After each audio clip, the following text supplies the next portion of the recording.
ಕಳೆದ 3 ತಿಂಗಳ ಹಿಂದೆ ಮೃತಪಟ್ಟಿದ್ದ ತಮ್ಮ ತಾಯಿಯ ಸಾವಿಗೆ ಸೂಕ್ತ ನ್ಯಾಯ ಸಿಕ್ಕಿಲ್ಲ ಎಂಬ ಆರೋಪದ ಹಿನ್ನೆಲೆ ಹೂತಿಟ್ಟಿದ್ದ ತಾಯಿಯ ಕುಳಿತ ಶವವನ್ನ ಇಬ್ಬರು ಪುತ್ರರು ಸಮಾಧಿಯಿಂದ ಅಗೆದು ಹೊರತೆಗೆದು ಬಟ್ಟೆಯಲ್ಲಿ ಸುತ್ತಿ ಬೈಕಲ್ಲಿ ದಾವಣಗೆರೆ ಜಿಲ್ಲಾ ಆಸ್ಪತ್ರೆಗೆ ಕೊಂಡೊಯ್ಯಲು ಯತ್ನಿಸಿದ ಘಟನೆ ದಾವಣಗೆರೆಯಲ್ಲಿ ನಡೆದಿದೆ.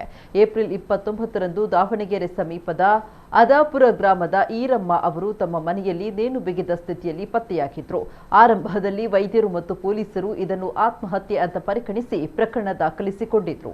ಆದರೆ ಮೃತಿಯ ಪುತ್ರರಾದ ಮಂಜುನಾಥ್ ಮತ್ತು ವೆಂಕಟೇಶ್ ಇದನ್ನು ತೀವ್ರವಾಗಿ ಖಂಡಿಸಿ ಇದು ಆತ್ಮಹತ್ಯೆಯಲ್ಲ, ಅಕ್ಕಪಕ್ಕದವರೇ ಸೇರಿ ನಡೆಸಿದ ಕೊಲೆ ಅಂತ ಗಂಭೀರ ಆರೋಪ ಮಾಡಿದ್ರು. ಗ್ರಾಮದಲ್ಲಿ ಚರಂಡಿ ನಿರ್ಮಾಣದ ವಿಚಾರವಾಗಿ ಸಂಬಂಧಿಕರಾದ ಕರಿಯಪ್ಪ, ಭದ್ರ, ಶಕುಂತಲಾ ಸೇರಿದಂತೆ 10 ರಿಂದ 11 ಜನರೊಂದಿಗೆ ಈರಮ್ಮ ಅವರಿಗೆ ಜಗಳ ಆಗಿತ್ತು. ಅವರೇ ತಾಯಿಯನ್ನ ಹಲ್ಲೆ ಮಾಡಿ ಕೊಲೆಗೈದು ಬಳಿಕ ಆತ್ಮಹತ್ಯೆಯಂತೆ ಬಿಂಬಿಸಲು ನೇಣು ಹಾಕಿದ್ದಾರೆ.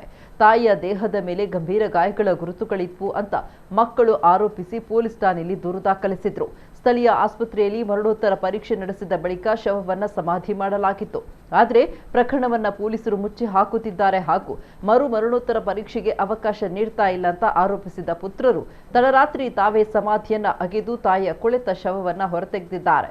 ಬಳಿಕ ಶವವನ್ನ ಬಟ್ಟೆಯಲ್ಲಿ ಸುತ್ತಿ ಬೈಕ್ನ ಮಧ್ಯದಲ್ಲಿ ಇರಿಸಿಕೊಂಡು ದಾವಣಗೆರೆ ಜಿಲ್ಲಾಸ್ಪತ್ರೆಯತ್ತ ತೆರಳುತ್ತಾ ಇದ್ದ ವೇಳೆ ದಾವಣಗೆರೆ ಸಮೀಪ ಬೈಕ್ ನಿಯಂತ್ರಣ ತಪ್ಪಿ ಪಲ್ಟಿಯಾಗಿದೆ. ಸ್ಥಳಕ್ಕೆ ಧಾವಿಸಿದ ಸಾರ್ವಜನಿಕರು ಗಾಯಾಳುಗಳಿಗೆ ನೆರವಾಗಲು ಮುಂದಾದಾಗ ಬಟ್ಟೆಯಲ್ಲಿ ಸುತ್ತಿ ತಂದಿದ್ದ ಶವವನ್ನು ಕಂಡು ಬೆಚ್ಚಿ ಬಿದ್ದಿದ್ದಾರೆ. ಬಳಿಕ ಮಾಹಿತಿ ಪಡೆದ ಪೊಲೀಸರು ಸ್ಥಳಕ್ಕೆ ಭೇಟಿ ನೀಡಿ ಪರಿಶೀಲನೆ ನಡೆಸಿದ್ದು, ತಾಯಿಗೆ ನ್ಯಾಯ ದೊರಕಿಸಿಕೊಡಬೇಕೆಂಬ ಉದ್ದೇಶದಿಂದ ಪುತ್ರರು ಈ ಕೃತ್ಯ ಎಸಗಿರುವುದು ಬೆಳಕಿಗೆ ಬಂದಿದೆ.